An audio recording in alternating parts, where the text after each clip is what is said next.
Hello, my name is Geraldine Villada. I'm a student at the UNAD in the Industrial Engineering program.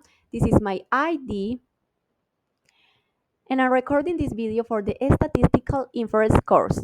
Today, we're going to talk about samplings and confidence intervals. We got three questions. First, how can sampling methods improve the analysis of urban mobility problems in cities like Bogota?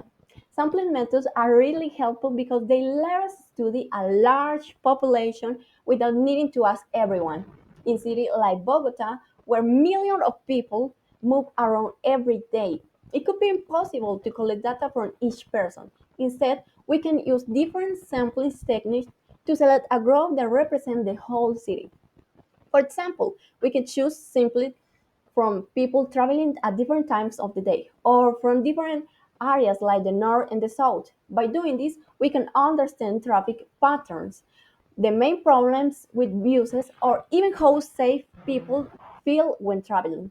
With a good samples, we can save time, money, and effort, but still get relative results that help us design solutions for the city. Question 2. What are the advantages of using confidence intervals when evaluating public transportation systems?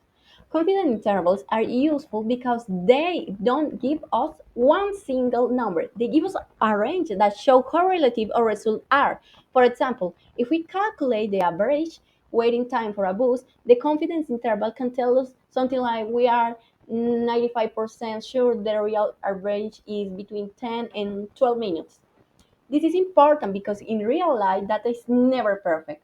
There is always some variation. Confidence intervals help decision makers see not only the results, but also the level of certainty behind them. For public transportation, this means we can evaluate problems like the light or cost in a way that is more trustworthy and realistic. It allows managers and planners to make decisions with less risk of being wrong. And the third question, describe a real world scenario where a statistic inference could lead to better environment or mobility policies.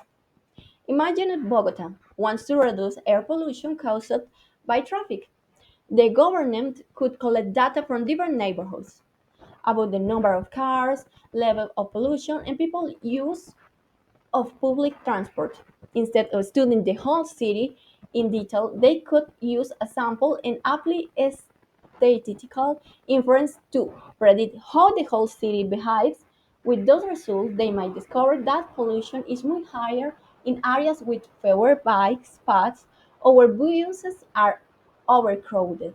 Based on that, the city could create new policies like improving bike lanes, changing bus routes, or limiting car use during certain hours. This way, statistical inference doesn't just describe what is happening now, but helps to make a smarter decision for the future, protecting both mobility and the environment. Thank you for watching. I really hope that you understand.